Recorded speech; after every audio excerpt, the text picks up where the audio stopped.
Bom, gente, tô dando uma olhada aqui nos nomes, né? Algumas pessoas eu conheço, algumas pessoas entraram em contato comigo pelo Instagram. Eu tô amando que é um grupo de mulheres, que vocês são muito, muito perfeitas. É lógico, né? A própria revista tem esse apelo mais feminino, mas poxa vida, que demais. A gente ter tanta mulher querendo aprender e falar sobre vinho, bora dominar esse mercado também. Venham, sigam comigo. Olha, eu sou a Jéssica Marinzec. Eu trabalho no mercado de vinhos há quase 10 anos. Comecei trabalhando como sommelier em restaurantes mesmo. Eu não morava no Brasil, eu morava em Malta, que é uma ilha no meio do Mediterrâneo.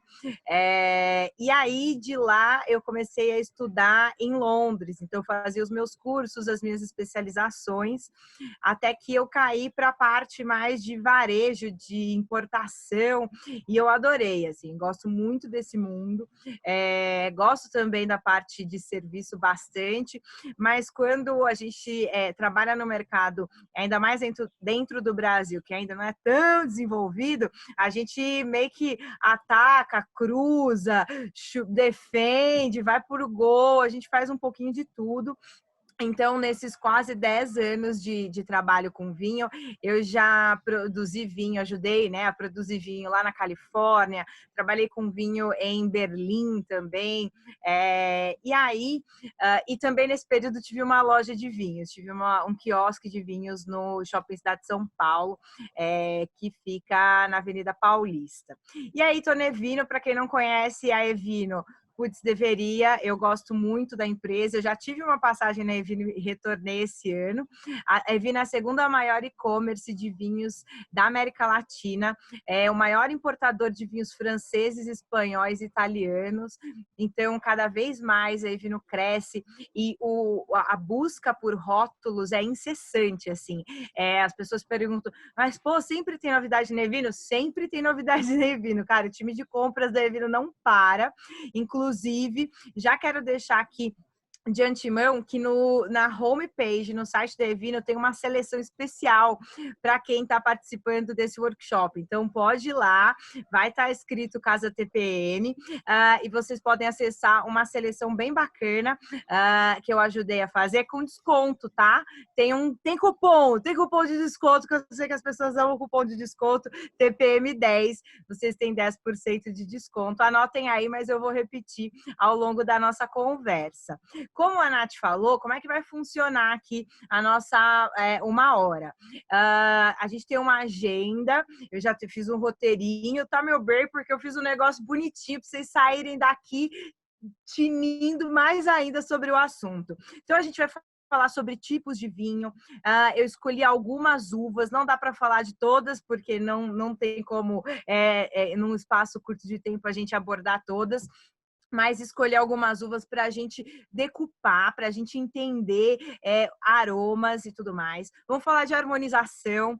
Olha, toda terça e quinta a gente tem live lá no Instagram do Evino. E o que a galera mais me pede é harmonização. É impressionante como as pessoas gostam de harmonização. Então, a gente vai falar disso. E mais para o final, eu vou falar sobre mitos do vinho. A gente vai acabar com alguns mitos aqui.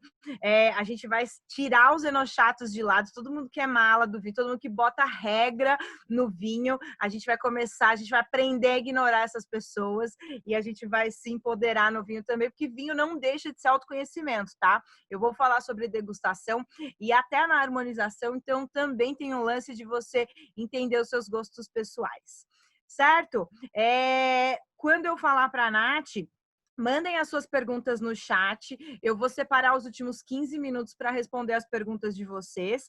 Então, aproveitem, esse é o momento, tá? E se não der tempo, porque a gente tem tempo limitado aqui na nossa live, fiquem à vontade para me procurarem. Eu sempre respondo. Posso não responder depois, porque amanhã que é domingo, mas eu vou responder certamente. Sempre estou lá. Certo? Bora lá. A gente vai começar do basicão, cara. A gente vai básico e vai subindo esse conhecimento. Tipos de vinho. Clássico, branco, tinto e rosé. Pô, Jéssica, sério mesmo, você está começando a falar que os tipos de vinho são brancos, tintos e rosés? Eu sei disso, né? Claro, eu sei que você também sabe disso, mas vamos entender um pouquinho o que cada estilo de vinho de fato quer dizer. Primeira coisa que a gente precisa ter em mente, vamos pegar o vinho rosé. Ah, já ouvi inúmeras vezes, primeiro que todo vinho rosé é doce. Gente, essa é uma das maiores mentiras que a gente pode ouvir no mundo do vinho. Nem só que todo vinho rosé é doce, mas ou todo espumante, todo vinho feito com moscatel é doce. Quem decide se um vinho vai ser seco ou se o vinho vai ser doce é o produtor, não é o estilo de vinho, não é a uva. Um produtor pode fazer um vinho feito com Cabernet Sauvignon doce, se ele quiser. É o produtor lá na vinícola que decide, tá? Então, nem todo vinho rosé é doce. A gente pode encontrar vinho rosé mais sequinho. E como a gente está aqui numa maioria de mulheres, né? E nem todo vinho rosé, só porque é mulher é que gosta de tomar rosé. Não, mulher gosta de tomar rosé, gosta de tomar tinto, tinto encorpado, branco, não importa. Não tem um vinho mais feminino e um vinho mais masculino. Isso é sobre gosto. Se você gosta de um vinho com um pouco mais de doçura, tá tudo certo. Não deixa ninguém falar para ti que esse vinho não é de qualidade, porque a gente tem vinhos de sobremesa mais docinhos que tem uma baita qualidade, que são super caros, tá? E tem alguns vinhos mais secos que tem uma qualidade inferior. Então, assim, a qualidade não tem nada a ver com gosto pessoal. Você pode acessar um vinho e pode falar, putz, não gostei. Mas falar que ele é mal feito, aí é um longo caminho, que a gente vai chegar nele também durante a nossa conversa, certo? Então, brancos, tintos e rosés, outras formas da gente classificar o nosso vinho é o espumante, o vinho tranquilo e o vinho fortificado. Eu acho muito engraçado quando as pessoas falam assim: ah, você quer tomar um quê? Um vinho ou um espumante? Gente, espumante também é vinho, né? Então você quer tomar o quê? Um vinho tranquilo ou um vinho espumante? Qual que é a diferenciação? Para a gente poder fazer um vinho espumante, existem dois processos muito básicos. Para eu fazer um vinho, e eu já vou até mostrar que eu estou tomando hoje um vinho branco aqui, que está um dia de sol muito bonito, eu decidi abrir um branco. Então, quando o produtor decide fazer esse vinho aqui, a regra é muito simples de começo, tá? Esse produtor pega a uva, esmaga essa uva, e aí esse líquido que sai dessa uva, que é um líquido com açúcar já, eu não estou falando de açúcar colocado ali desse líquido, esse líquido açucarado vai virar o vinho. Como é que ele vira esse vinho? Gente, ele vira o vinho por conta de um negócio que chama fermentação alcoólica. E toda fermentação precisa do quê para começar? De fermento. Só que quando a gente fala de vinho, a gente não usa a palavra fermento, a gente usa a palavra levedura. Então, para eu transformar o suco da uva em vinho, eu vou pegar esse suco, eu vou colocar levedura. A levedura, ela é como se fosse um Pac-Man. Ela vai comer açúcar, a levedura é formiguinha.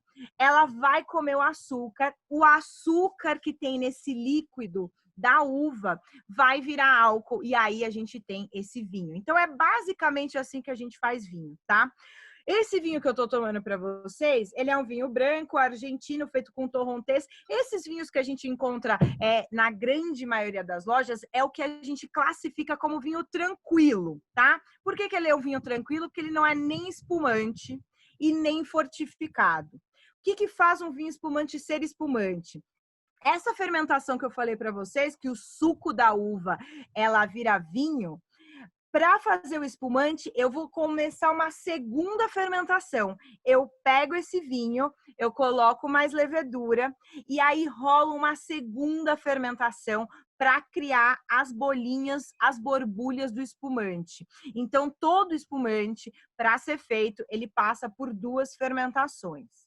E aí eu falei para vocês, então a gente tem o vinho tranquilo, o vinho espumante e o vinho fortificado. O que é vinho fortificado? Já devem ter ouvido falar de vinho do Porto, né? Vinho do Porto é um vinho fortificado. O vinho fortificado se caracteriza porque adicionaram neste vinho, neste líquido, mais álcool, mais cachaça de vinho, de uva mesmo, quase mais um conhaque. Por que esse pessoal fez isso? Há centenas, há séculos e séculos atrás, esse transporte do vinho não era fácil, galera. Pensa só, levando vinho em tonéis, em barricas, nos barcos, nas navegações, temperatura subindo e descendo. Quando o vinho saía de uma localidade e chegava no outro, quando ele chegava na outra localidade, ele já tinha virado vinagre, já tinha ido para as cucuias, não dava para tomar. O que esses produtores perceberam? Que se eles jogassem essa aguardente vínica nesse vinho durante o trajeto, esse vinho não morreria, ele se manteria, ele continuaria vivo. Então, começou-se a fazer vinho fortificado por conta disso. E hoje é um estilo, né? O que é, por exemplo, o vinho do Porto. O vinho do Porto é, além de um vinho fortificado, que a gente chama de um vinho de sobremesa, que ele pode ser a própria sobremesa de tão docinho que ele é, mas ele pode acompanhar uma sobremesa.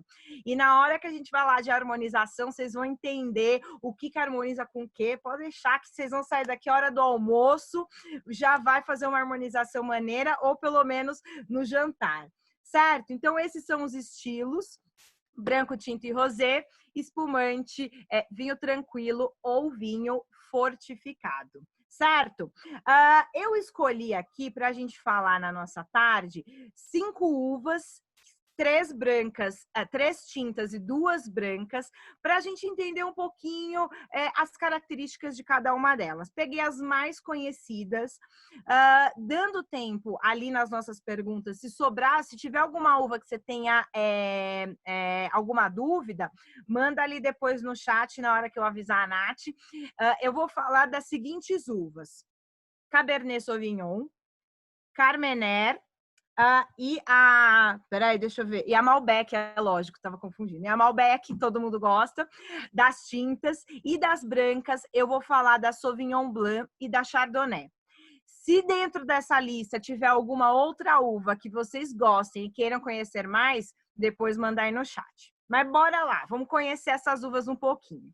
Vamos falar da Cabernet Sauvignon. Gente, a maioria das uvas que a gente vê para produção de vinhos finos, né, que são os vinhos que a gente toma no nosso dia a dia, elas se chamam vitis vinífera. Não precisa decorar esse nome, mas o que vocês precisam entender é que a vitis vinífera, a Cabernet Sauvignon, a Malbec, a Chardonnay, tudo vitis vinífera. São uvas que a gente fala que são de origem europeia. Elas, na verdade, surgiram mais ou menos na região do Cáucaso, onde está a Geórgia hoje, tá? Mas a gente fala que são vinhas europeias. Essas uvas, essas vitis viníferas, elas são mais legais para a produção de vinho. Vejam que eu digo que são mais legais, elas não são as únicas que fazem bons vinhos. Mas elas são mais legais porque elas são bem menores do que as uvas de mesa que a gente vê, tipo a Thompson, né, que a gente compra na feira. Elas são bem menores e elas têm uma casca mais grossa. O que acontece? Qual que é a diferença? Elas têm um sabor mais concentrado do que a uva de mesa. Então, quando alguém fala assim, vinho feito com uva de mesa é tudo ruim. Não é tudo ruim, não é bem assim. É, na verdade, um vinho, em geral, mais simples, mas não quer dizer que é ruim. Então, a Cabernet Sauvignon é uma dessas vitis. Ela, na verdade, tem uma origem francesa, tá? Ela tem a origem na região de Bordeaux, lá na França. A Cabernet, ela tem uma casca grossa.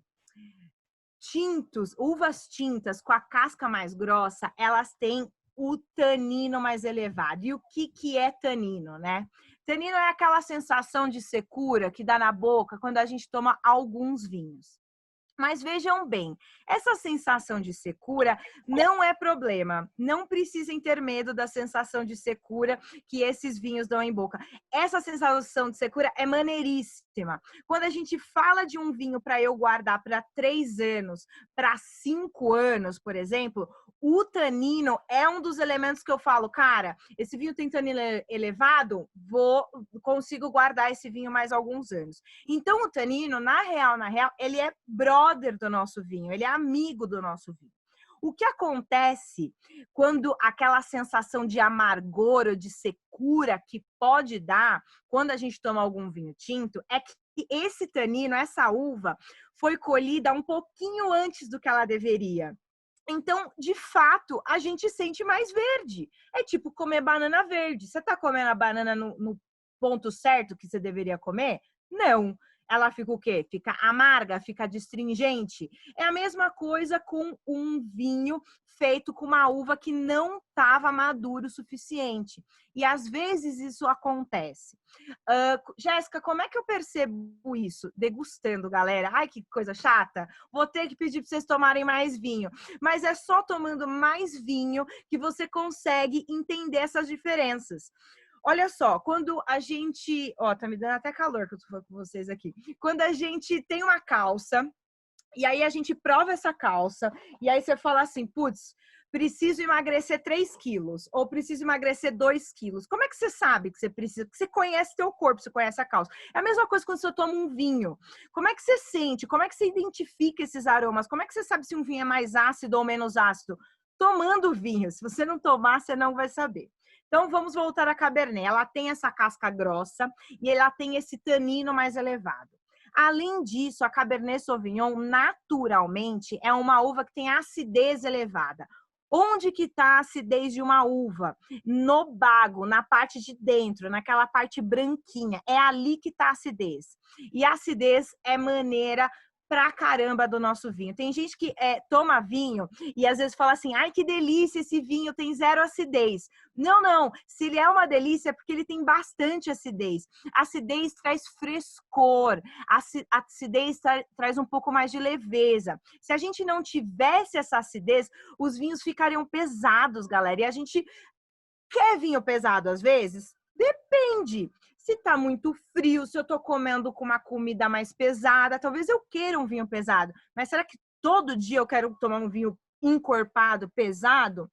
Não necessariamente. Então, a acidez elevada ajuda. E a Cabernet tem tudo isso. Então, ela tem tanino, ela tem acidez. Então, os vinhos feitos com Cabernet Sauvignon podem durar mais tempo numa garrafa. 3 anos, 5 anos, quiçá até 50 anos, dependendo de onde esse vinho é plantado, onde essa uva é plantada. Além disso, naturalmente, o que a gente pode esperar de um vinho feito com Cabernet Sauvignon? Notas de frutas negras, cereja negra, ameixa negra. A Cabernet se dá muito bem quando ela passa em barrica. E a barrica, em geral, a barrica de madeira, ela aporta mais aromas para esse vinho. Então, notas de tostado, de baunilha, de cravo, todos esses aromas a gente consegue perceber numa Cabernet Sauvignon, tá bom? E ela parece bastante plantada, não só na França, como eu falei para vocês, mas ela ganhou o mundo inteiro, viu? Chile, Argentina, e ela pode aparecer tanto sozinha como numa mistura com outras uvas. Certo? Vamos para a próxima. A próxima uva é a Malbec. Malbecão, brasileirada adora. A Malbec também é uma uva de origem francesa, tá? Ela é também daquela região de Bordeaux, sudoeste francês. A Malbec, ela saiu da França, ela viajou no sentido de foi plantada em outros lugares, mas ela ganhou um grande destaque na Argentina e mais especificamente em Mendoza. A Malbec, ela gosta de climas mais quentes para ser plantada, tá? Ela não é uma uva que se adapta muito a climas frios. Mas como isso, Jéssica? Gente, compra a plantinha. sei se vocês compram plantinha, eu na quarentena virei a louca da plantinha. Então, por exemplo, eu sei que a minha samambaia precisa de umidade, eu sei que a minha ficus lirata precisa de iluminação, eu sei que o meu cacto eu posso... Sim, como cada plantinha precisa de uma poda diferente, de uma luz diferente, é o mesmo na plantando uva. E a Malbec não é uma uva que se adapta a climas muito frios. Tanto que ela se deu super bem ali em Mendoza, porque Mendoza, não sei se vocês sabem, mas é um clima desértico. Ali falta muita água, né? Então eles precisam de degelo dos Andes para poder irrigar as uvas, as malbequinhas plantadinhas lá. O que a gente pode esperar de Malbec? Malbec também gera vinhos com nota muito de fruta negra, de cereja, ameixa. Mas por que a Malbec está plantada nesse clima mais quente lá de Mendoza? A fruta ela amadurece bastante. Não sei se vocês já perceberam, quando você coloca o nariz na taça e fala assim: nossa, será que esse vinho é doce? Doce é sabor, né, gente? Não dá para saber se um vinho é doce colocando no nariz. O que é isso? Esse dulçor que vocês percebem no nariz é a madurez da fruta. Muito provavelmente é um vinho que veio de uma região quente. É a mesma coisa que você comprar na sua casa uma ameixa hoje, sábado, aí você deixa em cima da mesa e você deixa na geladeira. Daqui a 3 dias você vai lá e morde a ameixa que está em cima da mesa e a ameixa que está na geladeira. Elas vão ter um gosto, muito provavelmente, completamente diferente. Uma vai estar mais fresca, outra vai estar mais madura. E é isso que a gente percebe quando vocês veem os sommeliers, né? O povo todo falando, nossa, que nota de fruta madura. Vocês devem falar assim, pô, essa pessoa tá me zoando, tá me tirando. Que mané fruta madura? Sim, é sobre... existe. É onde essa fruta foi plantada, essa uva foi plantada. Certo? Essa é a Malbec também se dá bem em madeira. A próxima uva que eu quero falar para vocês, que eu sei que brasileiro gosta muito e tem bastante por aí, é a Carmenère. A Carmenère, ela é outra uva de origem francesa. Ela viajou e se deu super bem no Chile. Quando ela chegou no Chile, galera, ela foi confundida com a Merlot. E aí, meio que ela estava ali plantada nos vinhedos, né? Lá no Chile. Aí o pessoal falou assim, mas, gente, por que essa fileira dessa Merlot tá ficando madura, tipo, hoje, e a fileira do lado tá ficando madura, tipo assim, daqui a 2 semanas? Eles não estavam entendendo o comportamento da Merlot na época. Até que eles foram estudar e eles viram que não era tudo Merlot, era Carmenère. Ela tinha vindo junto numa importação que eles fizeram. A Carmenère é uma uva muito ame ou odeie. Quem trabalha no mercado de vinhos às vezes tem um medinho. Por quê? Porque ela tem um aroma super característico dela, tá? E eu vou falar para vocês agora e não tenham medo. É o aroma de pimentão vermelho assado. A Jéssica, pô, não, sério mesmo, sábado à tarde você vê que esses papos de pimentão, aroma de pimentão, eu juro pela minha mãe. Por que que tem esse aroma? A Carmenère, ela tem um elemento na casca dela que chama pirazina. Pirazina com Z. E a pirazina dá esse aroma. E eu vou falar para vocês, quando eu tinha 21 anos, agora eu não tenho 22, mas eu tenho 36. Quando eu tinha 21 anos, que eu comecei a tomar vinho por diversão, eu lembro que eu tomava muito vinho chileno e eu tomava Cabernet Sauvignon. Um dia eu tomei Carmenère. E aí eu falei assim, cara, mas que aroma estranho, doido de pimentão. Como é que pode ser tão diferente? Foi o pimentão da Carmenère que me fez pensar assim, cara, eu vou ter que entender qual que é a diferença de um vinho para o outro. Na época, eu fazia faculdade de artes plásticas, eu sou formada em artes plásticas, eu dei aula de artes plásticas e tudo mais, mas foi o aroma de pimentão da Carmenère que me instigou e hoje eu estou aqui pelo pimentão da Carmenère. Então, quando as pessoas falam mal da Carmenère, não pode, tá? Mas ela é uma uva bacana. Para quem está começando, ela é muito legal porque ela é bem aromática mesmo. Tá com dificuldade de sentir aromas? Vai testando, vai girando vinho na taça. Ó, girar vinho na taça não é coisa de gente mala. Girar vinho na taça é maneiríssimo. Por quê? Porque os aromas de um vinho, essas moléculas, elas se quebram quando você gira o vinho na taça. E aí você aumenta, você libera mais desses aromas. Então não tenham vergonha de girar o vinho na taça. Massa, a gente falou dessas 3 tintas, vamos falar de 2 brancas bem conhecidas. E aí eu quero começar falando da Sauvignon Blanc. A Sauvignon Blanc é uma outra uva de origem francesa, peguei todas de origem francesa aqui, mas são as mais plantadas e mais conhecidas. A Sauvignon Blanc, ela é muito legal também para quem está começando, porque ela é bem aromática e eu acho ela super versátil. Ela tem uma acidez elevada, então para fazer a harmonização, a Sauvignon Blanc é bem legal. Harmonizar com aspargo, com risoto, mas a gente vai chegar na harmonização. E o lance dela, dessa coisa dela ser muito aromática, ela tem notas de fruta cítrica, de flor branca, é muito gostoso, tá? Existem sim algumas Sauvignon Blanc, algumas vinhos feitos com a Sauvignon Blanc que servem para guarda, mas eles ainda estão afastados do mercado, tipo, não é vinho muito fácil de achar, mas para tomar no dia a dia, tipo, comer, como esse dia de hoje aqui, mais solzinho, mais perfeito. Tá? A segunda branca que eu quero falar para vocês é a Chardonnay. A Chardonnay, eu sempre brinco, todo mundo deve ter aquele amigo ou amiga que você chama para fazer qualquer coisa e o amigo topa, né? Tipo, vamos. A Chardonnay é esse tipo de amigo. Por quê? Porque, diferente de outras uvas, a Chardonnay se dá bem em vários climas. Ela pode ser plantada em clima frio, em clima quente. Ela se dá bem com madeira. Por exemplo, a Sauvignon Blanc que eu falei para vocês antes, não, assim, tem quem coloque em madeira, mas o comum não é colocar Sauvignon Blanc em madeira. A Chardonnay não, ela se dá bem. A Chardonnay, ela é tão Maria vai com as outras, que ela é quase uma tela em branco. Ela tem, às vezes, pode até ter pouca personalidade. Por quê? Quando a gente toma um vinho feito com Chardonnay de uma região quente, aí eu vou dar um exemplo de região quente. Mendoza, Califórnia, nos Estados Unidos, alguns lugares do Chile. As notas que você vai esperar dessa Chardonnay são notas de frutas maduras, tipo mamão, tipo melão. É esse tipo de aroma que a gente vai esperar de uma Chardonnay de um clima mais quente. E uma Chardonnay de clima mais frio.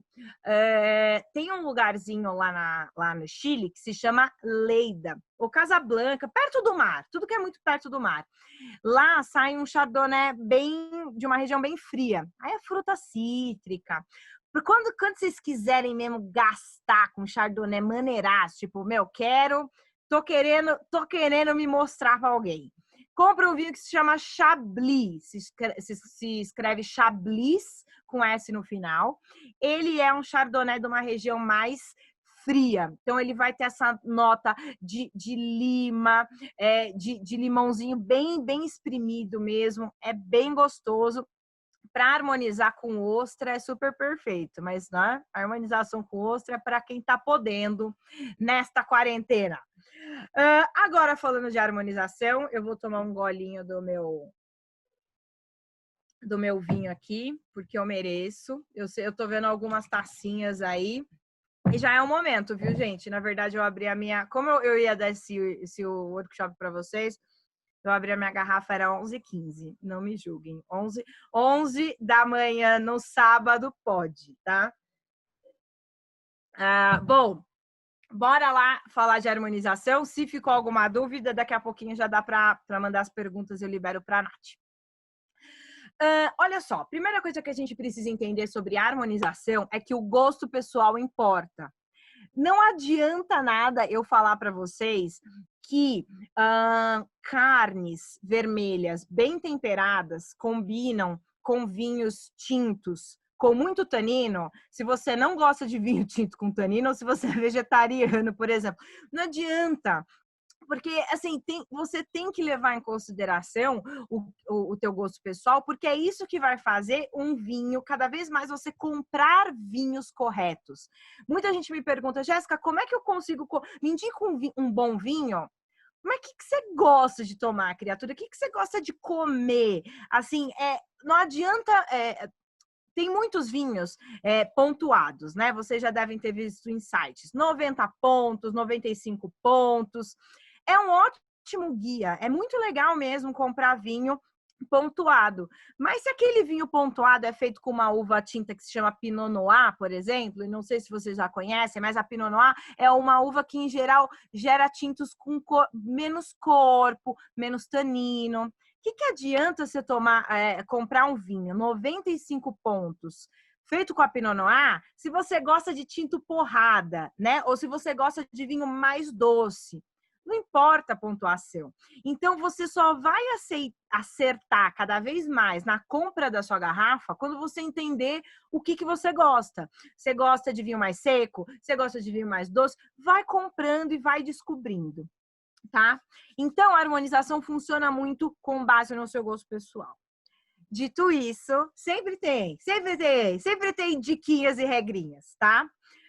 Falei para vocês da carne e do vinho tinto. O que acontece? Tem alguns elementos que eles são brothers do nosso vinho, tá? Tem alguns gostos que são brothers do nosso vinho. Então, o sal, ele é um elemento que é amigo do nosso vinho, tá? E o que o sal faz com o nosso vinho? O sal deixa o vinho mais palatável, ele deixa a textura desse vinho mais suave. Quando a gente tem uma comida com bastante teor de sal, o vinho vai parecer até um pouco mais frutado. Que comidas que podem ter um pouco de teor de sal, né, elevado? Então, uma carne, como eu falei para vocês, um queijo parmesão, por exemplo. Então, um queijo parmesão tem bastante sal, um queijo manchego também tem bastante sal. Então, se você tem uma culinária que vai ter bastante sal, pensa em tanino, tá tudo certo. Ele vai deixar esse tanino mais palatável, certo? Eu vi que a Lília levantou a mãozinha, fofa, maravilhosa. Daqui a pouco dá para mandar as perguntas, Lília, para a nossa Nath. Então, o sal é o nosso amigo. Quais uvas tem tanino elevado? Falei para vocês da Cabernet. A Primitivo, que é uma uva, na verdade, de origem croata, tá? Mas ela é bastante plantada ali na Itália. A Primitivo pode ser uma boa opção. A Taná pode ser uma boa opção, até porque Taná tem relação com tanino, sim, tá? Então, a Taná é uma outra uva com bastante tanino e que vai combinar super bem com um prato que tenha bastante sal. Depois disso, a gente tem a acidez. E a acidez a gente encontra em diversos vinhos, basicamente todos, né? E algumas receitas, algumas comidas. Ceviche é um prato que tem bastante acidez. Até um molho vermelho, pasta com molho vermelho, o molho vermelho tem bastante acidez. Quando a gente tem uma comida com essa acidez elevada, a gente precisa de um vinho com acidez elevada. Sabe por quê? Porque a acidez da comida pode deixar o seu vinho pesado e até insosso em boca, tá bom? Jéssica, mas que vinho que eu compro? Que vinho que eu tomo? Vamos lá. Uvas com acidez elevada. Sauvignon Blanc, Pinot Noir tem acidez elevada. Já ouviram falar de um vinho que se chama Chianti, que é um vinho italiano, feito com a uva que se chama Sangiovese. A Sangiovese, ela tem uma acidez elevada. Não à toa, qual que é a grande harmonização ali na Itália, grosso modo, não é verdade? Muito molho vermelho, muita pasta com bastante Sangiovese ou vinhos feitos com Sangiovese, tá? Acidez também tá sempre presente, é bom a gente levar isso em consideração. Além disso, tem algumas harmonizações, e aí, cara, esse que é o mais legal da harmonização e do mundo do vinho, né? Que é a experimentação. Tipo, tenta. Comidas com bastante corpo. E aí eu tô falando de um bobó, aí eu tô falando de culinária talvez tailandesa, culinária indiana, comidas encorpadas, elas precisam de vinho encorpado. É uma harmonização de gigantes mesmo, sabe? É quase que relacionamentos pessoais mesmo. Gente com bastante atitude vai precisar de outras pessoas também com bastante personalidade para poder lidar, porque senão um pode apagar o outro, né? Então, quando a gente tem essas comidas muito condimentadas, a gente precisa de vinhos bem aromáticos. Falei para vocês alguns hoje. Carmener pode ser um vinho aromático bacana. A própria Sauvignon Blanc gera vinhos aromáticos legais para fazer harmonização. Mas tentem na sua casa. Algumas harmonizações, elas rolam pelo oposto, tipo como esses sabores são distintos. Gente, goiabada e queijo. Goiabada e queijo não funciona pra caramba para um monte de gente. É uma harmonização por opostos. E às vezes no vinho isso acontece. Tem um queijo, que é o famoso queijo azul, né? Que é ou o gorgonzola, o roquefort. Esse queijo azul, sabe qual que é a harmonização perfeita de um queijo azul? Vinho do Porto, que é um vinho tinto doce. É o que a galera mais faz de harmonização, porque são os opostos, o doce com o salgado. Então, tentem na sua casa, peguem um risoto, tipo um risoto sei lá, de champignon, de cogumelo, não sei se vocês gostam. Abram 2 vinhos diferentes, se permitam. Aí abre um Pinot Noir, aí abre um Chardonnay. Prova os vinhos separados, prova o vinho com a comida. É só fazendo isso que vocês vão entender quais as melhores ou piores combinações para vocês. Tá bom? Beleza? Nath, eu acho que agora esse já é o momento, a galera pode mandar as perguntas. Eu vou começar a falar de alguns mitos do vinho. E aí, quando eu terminar dos mitos, a gente pode responder as perguntas de vocês. A Lilian, eu vi que levantou a mão. Lilian, se quiser mandar a sua pergunta pelo chat, a Nath vai coletar tudo e daqui a pouco ela me passa. Certo? Mais gente entrando aqui. Tô vendo caras conhecidas. O Márcio está aqui também. Oi, Márcio, tudo bom? Bora lá. Vem. Bom, vamos falar de alguns mitos do vinho e mitos que também vão ajudar vocês a comprarem melhor, né?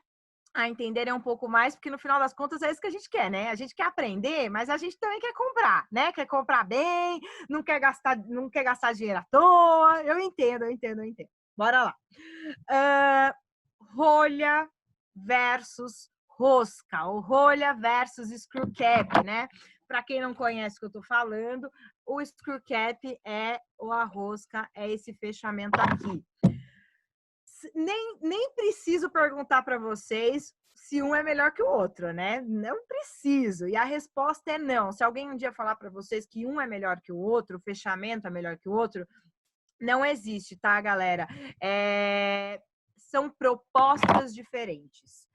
Em geral, os vinhos fechados com rosca, que é esse que eu mostrei para vocês, eles são produzidos para serem consumidos mais jovens.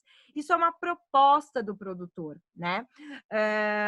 Não quer dizer que ele seja de menor qualidade, porque às vezes um vinho que é feito para ser consumido em até 3 anos tem uma baita qualidade pelo preço, tipo, entrega bem pra caramba e tá tudo bem. O vinho fechado com a rolha, ele, em geral, é usado para vinhos que vão ficar em guarda. E olha só, tá?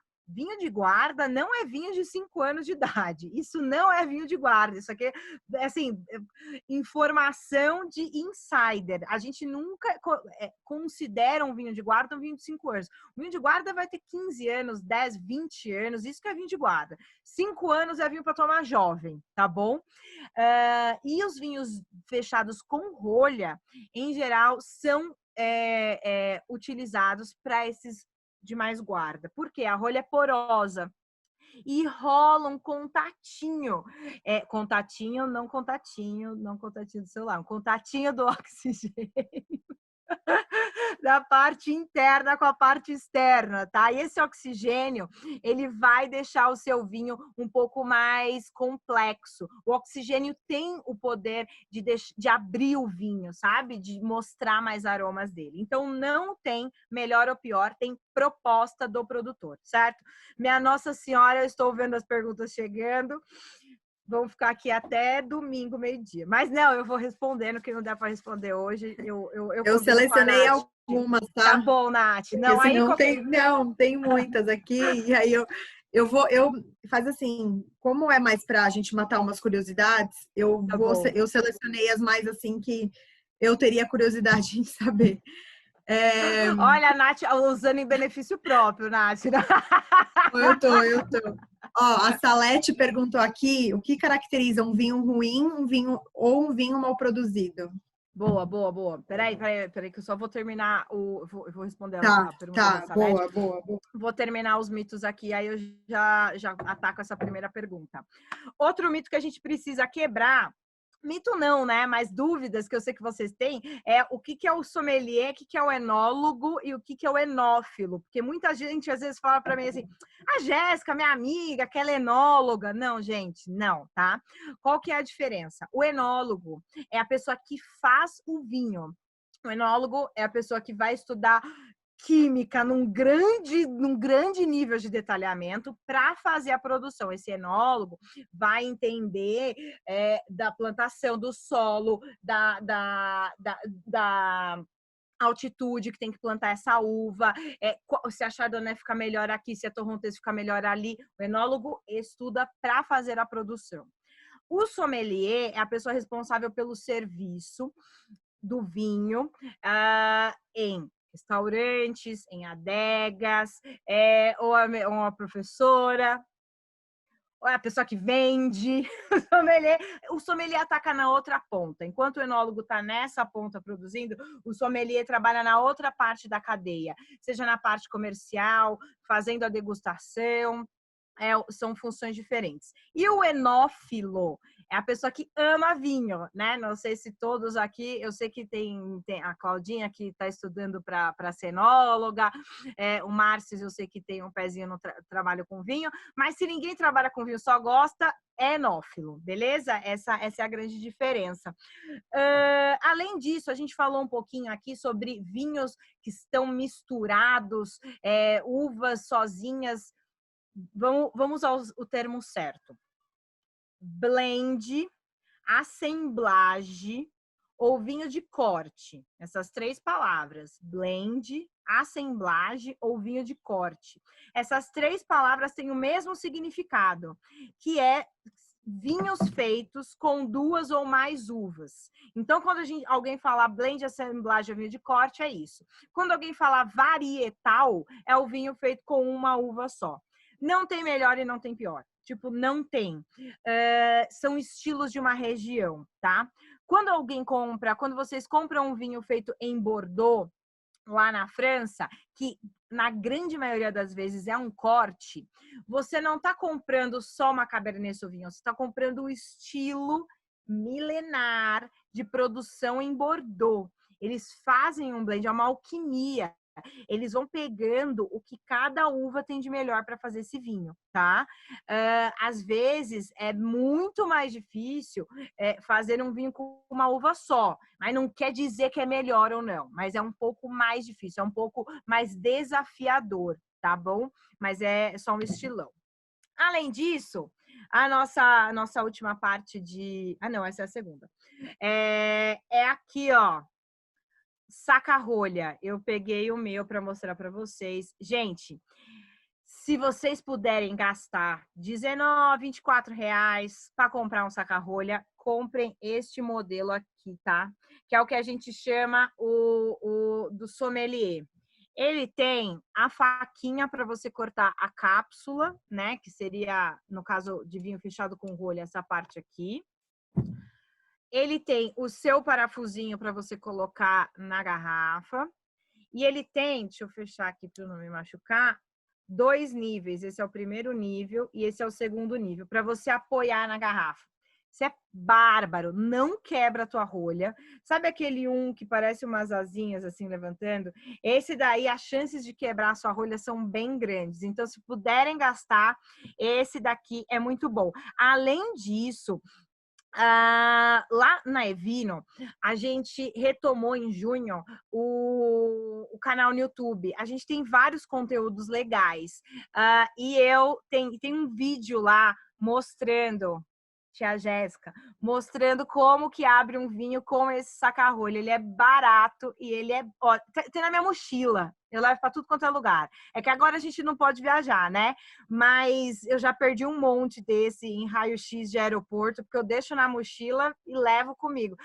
Não dá para abrir vinho. Dá, tá aqui meu saca-rolha. Toma. E por fim, guardar o vinho em casa, que é sempre uma dúvida que todo mundo tem, antes de eu responder as perguntas de vocês. Guardar o vinho tem 2 momentos, né? Comprei meu vinho, onde que eu vou guardar?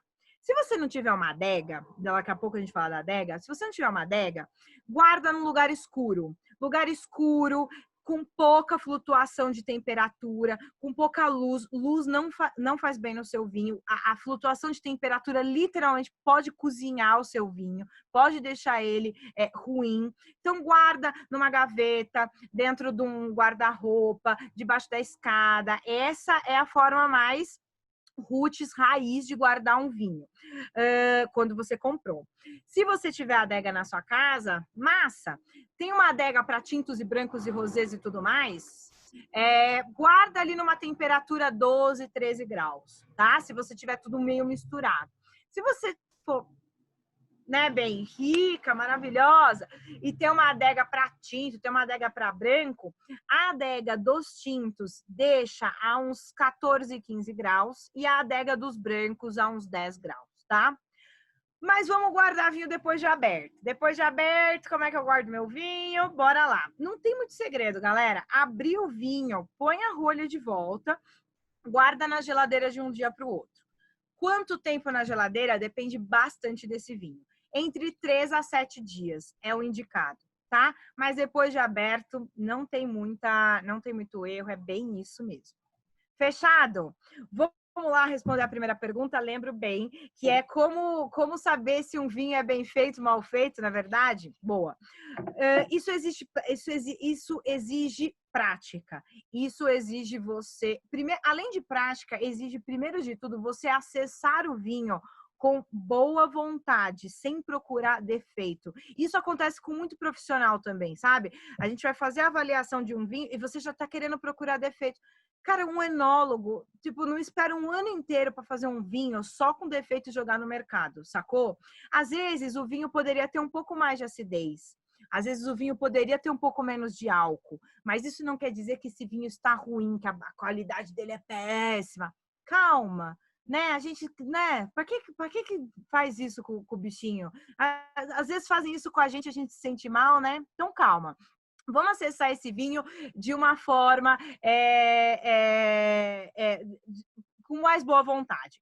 Então, primeiro de tudo, é treino. É você, por exemplo, acidez. Como é que eu percebo se um vinho tem acidez? Eu tomo um gole.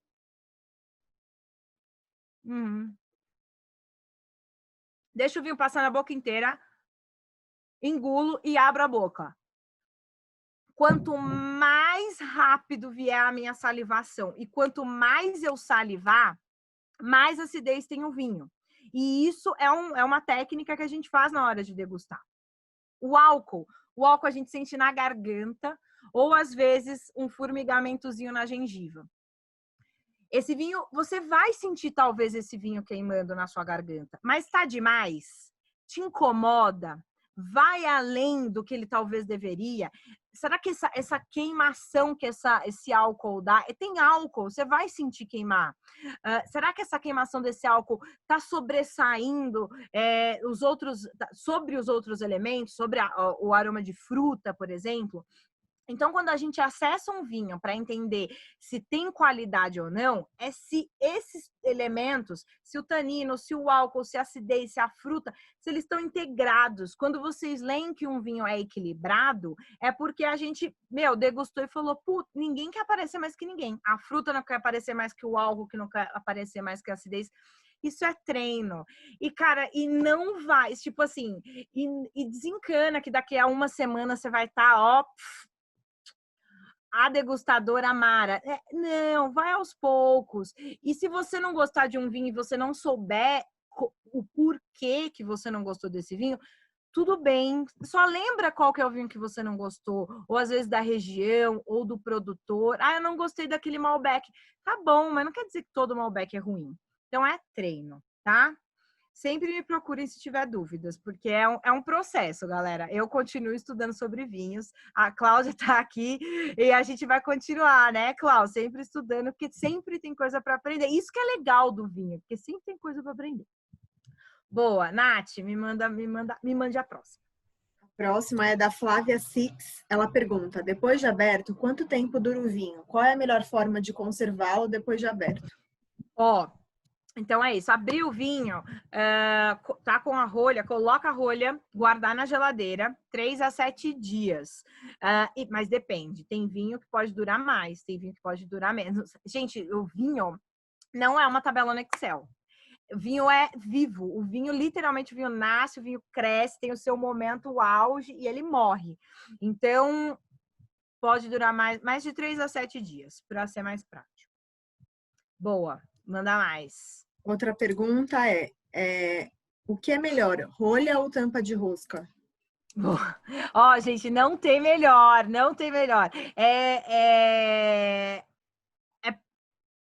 conceito do produtor, assim. Às vezes eu quero fazer um vinho de guarda e esse vinho, ele vai ficar melhor com rolha. Dito isso, contar uma informação de insider aqui para você, de mercado.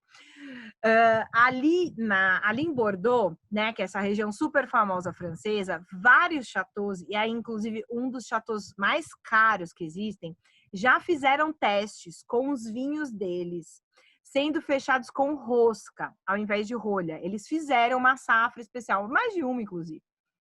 E aí, depois de, sei lá, 5, 6 anos, eles abriram esses vinhos fechados com a rosca. E eles adoraram o resultado. Por quê? Porque o vinho fechado com a rosca, ele permite quase nenhuma entrada de oxigênio. Então, esse líquido, ele permanece fresco por mais tempo, tá? Então, só que, pensa só, você vai comprar um Bordeaux de um chateau chiquérrimo. Você vai abrir, aí você faz isso aqui, né? Ah, então, abri, toma aqui esse Bordeaux. Não, eu entendo, existe um ritual. E tá tudo bem a gente ter um vinho que exige o ritual, tá tudo certo. Mas, às vezes, a gente quer um vinho para ocasião.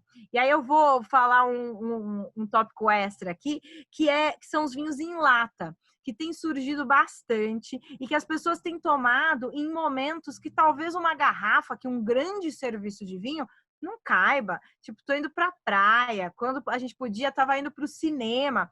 Leva um vinho em lata, toma ali no cinema, tá tudo bem. A ocasião pede aquele tipo de serviço de vinho. Mas se não, eu sei que todo aquele romantismo de abrir uma garrafa, a galera adora e tá tudo bem. Só depende do momento. O que mais? Me mande. Mais uma aqui. Nos vinhos tranquilos, as leveduras são adicionadas ou já estão nas uvas? Ai, que pergunta chique. Nossa, quem fez essa pergunta aí? Ó, nos vinhos tranquilos... Foi a Nicole. A Nicole tá em todas as lives também lá da Evino. Ó, não, mesmo nos vinhos espumantes, vinhos fortificados e tudo mais, as leveduras, que é o fermento que começa a fermentação, sempre vai ter levedura na casca da uva, sempre. É o que a gente chama de levedura indígena ou levedura selvagem, né? Só que por ser uma levedura selvagem, ela é de pouquíssimo controle. Esse produtor, o que acontece com essa levedura selvagem? Ela pode parar porque ela cagou. Tipo, não quero mais fazer essa fermentação alcoólica. Parei. E, assim, até o produtor entender por que a levedura parou, ele pode perder o líquido inteiro. Tipo, ele pode perder um tanque inteiro até entender o que está acontecendo. Cara, você imagina se perder um tanque inteiro de fermentação? Quem que vai pagar teu boleto? Eu que não vou ser, né, meu bem? Ninguém que tá aqui vai lá pro produtor pagar o boleto dele. Então, o que que acontece? Eles usam essas leveduras selecionadas, leveduras compradas, que vão manter essa fermentação minimamente num controle maior, porque é preciso, porque eu tenho uma demanda de mercado que me exige isso. Hoje em dia, a gente tem muito desses vinhos orgânicos, biodinâmicos e naturais. Vou falar um pouquinho para vocês aqui, que eu acho que é a cara da galera que gosta da TPM também. O que são esses vinhos? São vinhos que o produtor coloca menos ou nenhum tipo de químico, tá? Na verdade, não coloca nenhum. Não tem pesticida, não tem herbicida, nada disso. Quando a gente fala de vinho orgânico, todo manuseio na terra, no vinhedo e dentro da cantina, dentro da adega, são feitos com produtos orgânicos, tá? Esse produtor, ele pode ser certificado ou não, ele não pode não ser certificado orgânico, mas esse produtor segue os preceitos orgânicos. O vinho biodinâmico, que também está em bastante ascensão hoje no mercado, ele é uma filosofia, na verdade. Ele é uma filosofia criada por um austríaco, que se chama Rudolf Steiner. É uma filosofia de agricultura, não necessariamente ligado só à produção de vinhos, né? E aí, essa filosofia do vinho biodinâmico, eles seguem as fases da lua para mexer nesse vinhedo, eles usam chás para tratar o vinhedo. Não é sobre, sabe quando você tem uma dor de cabeça e você toma um AS, um remédio, na verdade, desculpa, falei marca. Você toma um remédio para atacar a dor e você não está atacando a verdadeira raiz do problema. É a dor de cabeça por quê? Você está com uma alergia, porque você tem um problema oftalmológico, porque você está com um problema no fígado, e você simplesmente toma um remédio para acabar a dor. A galera do biodinâmico, não. Eles querem naturalmente tratar a causa para equilibrar esse ecossistema. Imaginem, deve ser algo muito mais difícil de fazer, muito laborioso. Então, esses vinhos biodinâmicos, eles, em geral, não são baratos. E aí a gente tem o terceiro nível desses vinhos com menos intervenção, que é o vinho natural, é o que a gente chama de natureba. O vinho natural não é nada. O produtor é o que a gente chama de menos intervenção. Colhe essa uva, espreme, segue para fermentação e ali o enólogo só fica de olho, engarrafa e é isso, assim, não tem muitos tratamentos não, são vinhos bem raiz. É isso. Próxima, me manda. A Lilian pergunta: todos os vinhos precisam respirar ou descansar antes da degustação? Olha, boa pergunta. A Lilian, na verdade, não precisa. É bom? É. Não sei se eu ajudei. Mas, assim, precisar não precisa. O que acontece, Lilian, como eu falei, que a grande maioria dos vinhos se beneficia com contato com oxigênio. Quanto mais complexo for esse vinho, melhor a gente deixar esse vinho em contato com oxigênio. Jéssica, como é que eu vou saber se esse vinho é complexo ou não? Gente, o preço vai te falar muita coisa, tá? O preço te diz muita coisa sobre um vinho ser mais complexo ou não. Mas isso não quer dizer que, esse vinho que eu tô tomando é um vinho que a gente tem lá na Nevina, acho que ele custa 69. E, cara, ele tá abrindo, já conhecia, mas hoje, não sei se também o meu humor está diferente, que é o sábado de sol, ele já está abrindo mais. Eu acho que ele está a cada momento trazendo novos aromas. Então ele está se beneficiando. Faz, deixa abrir, deixa em contato, tá tudo certo. Se puder, tá tudo bem. Próximo. Então, a Eliane pergunta: a diferença entre espumante e champanhe? Que pergunta maravilhosa, tá? Todo champanhe é um espumante. Todo champanhe é espumante. Mas nem todo espumante é champanhe. Por quê? Champanhe só pode ser feito dentro da região de Champagne, na França.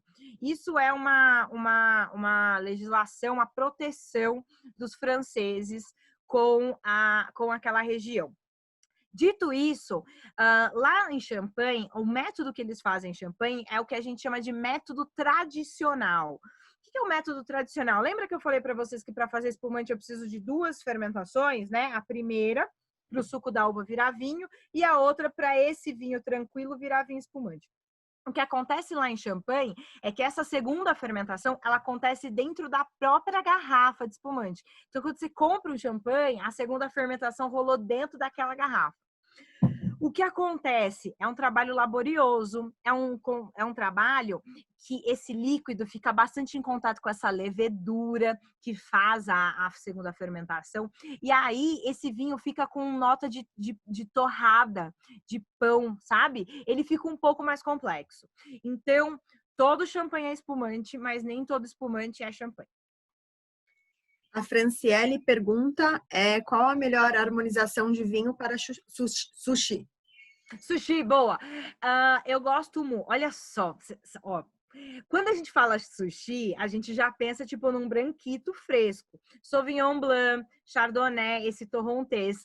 Só que, né, meus amores, a gente tem que lembrar que a gente tá no Brasil. Mais que sushi, brasileiro ama o quê? Molho shoyu, né? É um troço, se pudesse, tomava banho de molho shoyu, bota molho shoyu em tudo.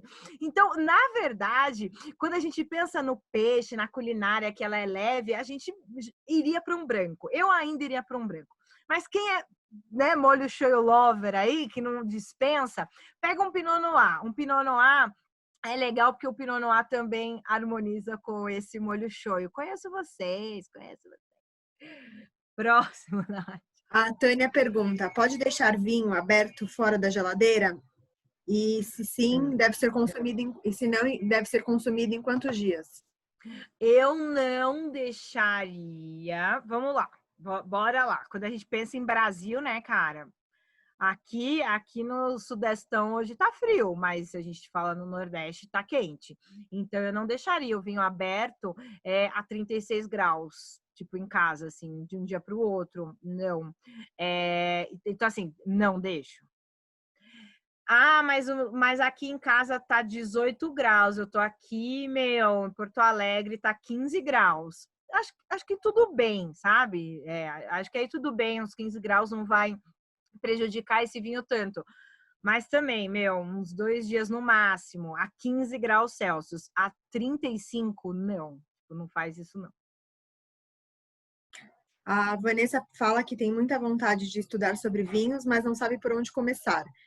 O que você indica para quem quer começar nesses estudos? Gente, segue a Jéssica. Tô brincando. Olha só, para quem quer começar, lá na a Cláudia tá falando que sim. Obrigada, Cláudia. Depois te paga aquele almoço. Para quem quer começar, lá na Evino, a gente de fato está investindo muito, muito, muito em conteúdo. Porque a gente entende que não é só sobre comprar o vinho. E isso é uma opinião da Jéssica profissional, independente de eu trabalhar, na Evino, onde quer que seja, que eu trabalho na Evino porque realmente a gente tem essa sinergia. Até hoje, o vinho foi tratado como o produto, tipo, tô aqui, minha garrafona, venham vocês até mim, me comprem se você sabe, se não você sabe, o problema é teu. Então, assim, a ideia da Evino, e até minha como profissional sempre, foi, não, o comprador, é o consumidor, é quem gosta, é o enófilo que precisa entender para comprar os vinhos que quiser, sabe? Então, a gente tem investido muito em conteúdo nesses últimos tempos, canal no YouTube nosso, da Evino, tem diversas dicas, a gente vai lançar vídeo toda semana, blog da Evino, diversos conteúdos também, as nossas lives, isso é tudo de graça, tá? Tipo, tá lá, a gente faz por amor mesmo a profissão. Além disso, existem outros livros. Alguém aqui, eu dei uma olhada rapidinho nos comentários, alguém falou do livro da Wine Folha, não sei se foi quem comprou, eu não lembro, eu sei que eu dei uma dica na live. Ah, foi a Luísa, maravilhosa. Eu dei uma dica na live sobre o livro da Wine, é W-I-N-E, Folly, Folly, tá? O nome tá em inglês, mas o livro tem tradução em português. Wine Folly. E ele é ótimo para quem está começando, principalmente para quem é preguiçoso de ler, porque ele tem muita imagem, ele tem muito gráfico. Então, isso é uma boa dica, tá? O livro da Wine for... mas segue a Evi, não faz essa aí que vocês vão... Também. Boa, Luísa. Boa. Nath, próximas, me manda. A gente tem mais 8 minutos, tá? 8 minutos. A Renata pergunta aqui, qual a melhor forma de guardar o vinho em casa, deitado ou de pé? É verdade que a melhor opção é deitado por estar em contato com a rolha? Chorando de emoção. É o seguinte, o melhor é guardar deitado, sim, se você tem a garrafa fechada com rolha. De fato, é melhor, tá? Porque esse líquido, ele entra em contato com a rolha ela expande, ela é porosa, e aí ela meio que veda quase que perfeitamente, permite um contato de oxigênio, mas é isso. Se você tem na sua casa vinho fechado com rosca, não precisa obrigatoriamente guardar na posição horizontal, mas lembrem-se de guardar num espaço escuro, com pouca mudança de temperatura e trepidação. Isso é o mais importante. Tá? É isso. A Larissa pergunta, os vinhos em lata podem ser consumidos a temperatura ambiente? Então, Lari, não sugiro, tá? De novo, assim, temperatura ambiente de Recife, de Manaus, de BH, de São Paulo ou de Floripa. Mas eu não. A grande maioria dos vinhos nunca temperatura ambiente. Tipo, temperatura ambiente só se tiver 18 graus, sabe assim? Então, vinho em lata, mesmo tinto, vai ali nos seus 15 graus. Os brancos, o branco e rosé 10, 12, tá? Mas temperatura ambiente não sugiro. O Wellington pergunta, quais os vinhos devo tomar para começar a entender e trabalhar o paladar?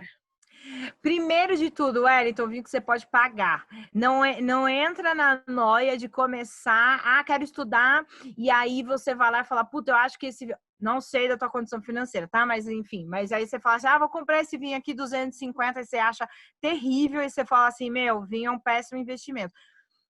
Não sei, primeiro compra o vinho que você pode pagar, depois vai testando uvas diferentes. Compra uma Carmenère hoje, que eu falei que ela é mais aromática, que ela, né, fala mais no nariz, tem notas de ervas. Depois compra uma Sauvignon Blanc. Sauvignon Blanc é super legal para quem está começando. Tempranillo, a gente falou pouco, mas Tempranillo é uma uva muito coringona, porque ela vai bem num rosé, ela vai bem num tinto de entrada, porque ela não tem um tanino tão marcado no tinto de entrada. Ela combina com carne, ela combina com vegetais, ela combina com risoto. Então, esses coringões, assim, se você não tem medo, se você não gosta de vinho muito doce, não conheço Wellington, né? Mas não gosta de vinho muito doce, ou se você não gosta daquele vinho muito seco, pega os coringão do meio, Primitivo, Tempranillo, vinho rosé, pode ser uma boa. O Márcios pergunta, qual a harmonização com gorgonzola por similaridade? Pô, Márcios, vai te catar, meu bem. Olha, Márcios, você sabe que eu tive uma experiência uma vez lá na Espanha, e aí eu estava numa conferência e a gente fez uma harmonização com vinho, com queijo azul, né? Tipo gorgonzola, e com uma Sauvignon Blanc local. Foi incrível, mas numa lógica de similaridade mesmo. Ficou incrível. Mas ele era menos pastoso, como alguns gorgonzolas, né? Que tem essa textura mais pastosinha, assim. Ele era mais sequinho, esse queijo azul. Mas foi tá, meu bem, na Espanha, quis me acabar, tô brincando, o Márcio é super querido. Bom, última. Gente, quem não conseguiu responder, Nath, não sei, as pessoas, eu posso deixar meu e-mail e pode me mandar mensagem pelo Instagram, que realmente a gente tem um tempo e o evento tem uma programação, senão a gente ficaria aqui. Tá, então eu vou ler a última aqui. Eu achei Última. interessante porque a gente estava falando de temperatura ambiente e a Mariana, ela pergunta aqui, fala que no supermercado a temperatura é ambiente ou mais. E perguntou se comprar vinho no supermercado é arriscado. Ai, sim, porque tem que comprar Nevino. Mas assim, super. Olha, mas né, eu entendo. O pessoal compra. Pensa o seguinte: o vinho do supermercado é um vinho de giro. Eu não deveria, tá? Falar bem deles, porque você só tem que comprar Nevino, porque tem até o cupom TPM10 de desconto para vocês. Mas o supermercado hoje tem trabalhado para entregar alguma coisa de mais qualidade e é giro, ele não fica lá parado muito tempo, sempre tem um sommelier, sempre tem alguém responsável, mesmo que não esteja lá, mas sempre tem alguém de olho nisso. Então não te grila, eles não têm deixado não, tá? Mas já sabe onde comprar, né? Beijo. Olha, fechamos, acho que fechamos, né, Nath? Gente, muito, muito, muito obrigada. Sábado à tarde, e vocês estão aqui. Agora, bora preparar o almoço, né? Me sigam, Jéssica Marinzec, eu estou em todas as redes sociais com esse nome. Lá na Evino também, se precisarem de alguma coisa, é só chamar. Obrigada de verdade. Nath, maravilhosa, obrigada pelo apoio. Obrigada a você, Jéssica. Obrigada, Evino. E eu quero lembrar que esse workshop faz parte de uma vasta programação da Casa TPM. Mais informações, dúvidas, @revista TPM. E eu, em algum momento no chat, eu vi que perguntaram se esse vídeo vai estar disponível. Sim, vai estar disponível. Fiquem atentos no Instagram da TPM, que a gente vai avisar quando subir o workshop inteiro. Tá bom, gente? Muito obrigada pela participação de todos. E é isso. Obrigada, Jé. Valeu!